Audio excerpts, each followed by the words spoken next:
ეს შაბათის მარშია, რომელიც ეძღვნება დამოუკიდებლობის დღესასწაულს.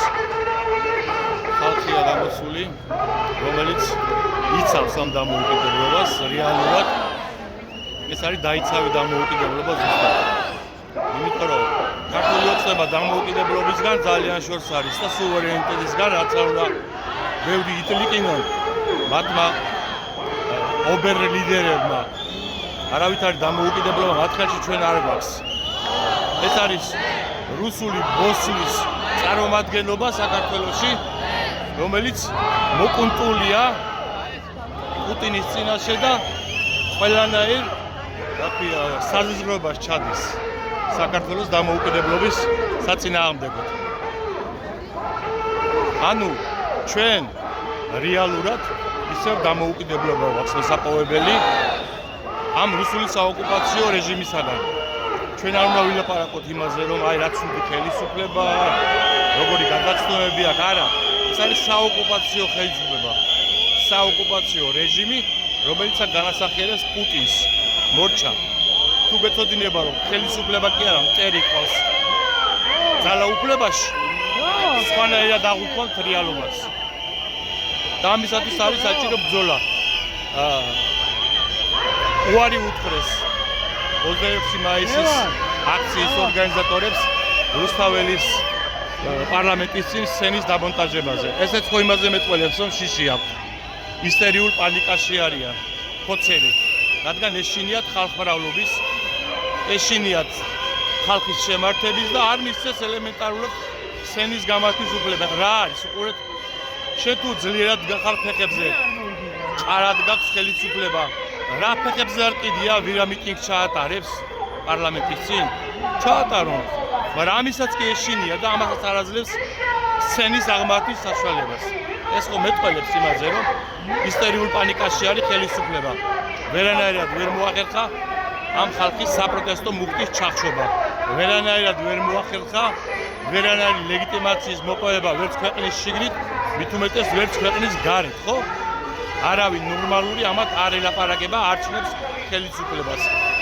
ევროსაბჭოდან და მოყოლებული, ევროპარლამენტიდან დამთავრებული და რა ვიცი ყველა ეუბნება, რომ მიიტაცე ძალაუფლება.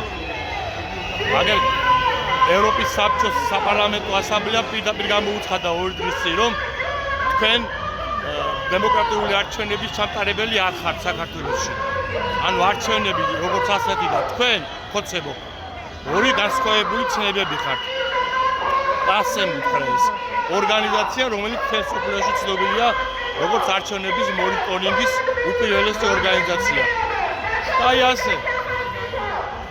პლუს ამას კიდევ ძალიან შეაშინა დუშენის ბავშვების ხარდაჭერაზე გამოხატულმა სახალხო პროტესტმა. ეს სახალხო პროტესტია, როცა 100,000 ადამიანი ფულს აგროვებს იმის და მიუხედავად, რომ ყობახიძემ ღიად განაცხადა ამ ბავშვებზე ფულის დახარჯვა არარაციონალური არის. ანუ ეს ბავშვები მოკვდებიან იცოდაც და ფული აზე დავხარჯოთო. აზრი არა აქვს. აი ეს თქვა ამ გარეწარმა პრემიერი რო ქვია ყობახიძე.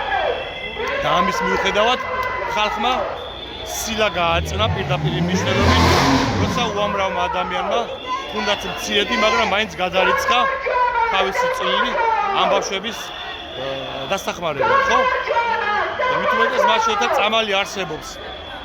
წამალი არსებობს, რომელიც დამტკიცებულია ამერიკის, ევროპის უპირველესი ჯანდაცვის ორგანიზაციების მიერ. ანუ თუ ამერიკელი და ევროპელები საკუთარ ბავშვებს ამ წამლებს ასევენ, ყობახიძე და სარჯველაძე, რომელი ისინი მყარან ეხლა მე განსაკუთრებულად მოფიქრალები ქართველებზე, რომ ეს წამალი საეჭოდ მიიჩნიო და არა, უბრალოდ ფულის დახარჯვა არ უნდა.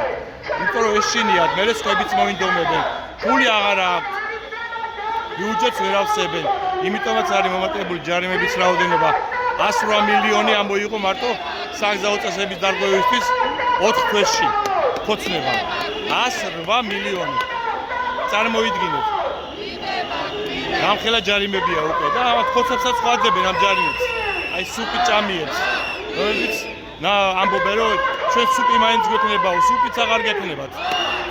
მოკლედ 26 მაისს რაც შეიძლება მეტი ხალხი უნდა გამოვიდეს აქციაზე, რათა დაანახოს ამ დამპალ რუსულ რეჟიმსაც ქვეყნის შიგნით და მთელ მსოფლიოს დასავლეთის ქვეყნის გარეთ, რომ საქართველოს საპროტესტო მოძრაობა კვლავ ფეხზეა, მრავლდება, ძლიერდება და არ ეგუება რუსულ დიქტატურას. მორჩა, რაც უფრო მეტნი ვიქნებით, მით უფრო იაქტიურებს დასავლეთი ჩვენს დასახმარებლად, ამათ დასასანქცირებლად და მთელი რიგი ზომების მისაღებად, რომ ეს რუსული რეჟიმი აქედან წავიდეს.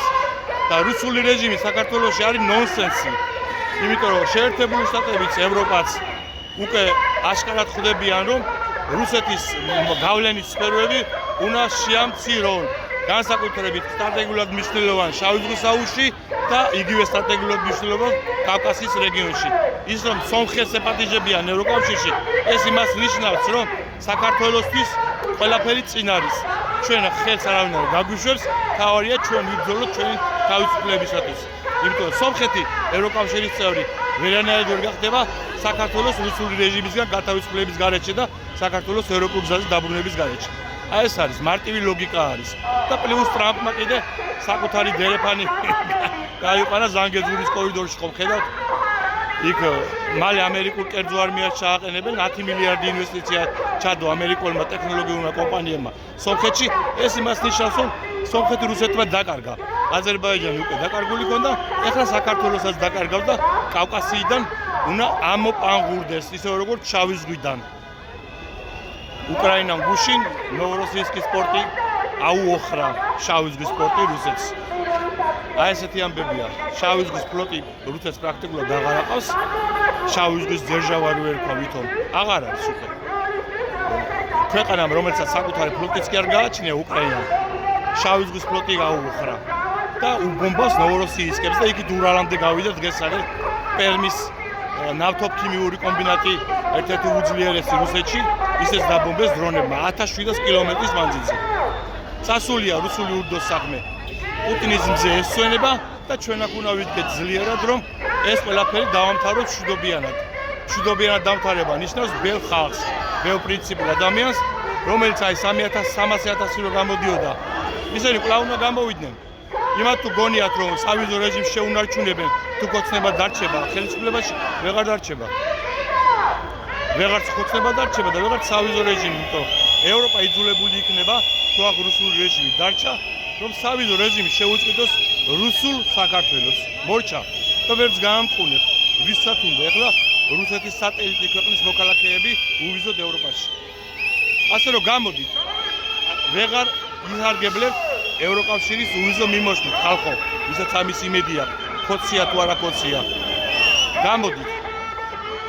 იბრძოლეთ საკუთარი დამოუკიდებლობისას და გადავარჩიოთ ჩვენი სამშობლოს და თქვენი შვილების სამშობლო, რომლებსაც რუსულ ბოსელში შეთრევა ემუქრება ხოცხელისუფლების აღდარჩენის პირობებში. იხარეთ და იმრავლეთ. გააბრავლეთ, გაავრცელეთ ეს ვიდეო და ბრძოლა გამარჯვებამდე. იხაროთ.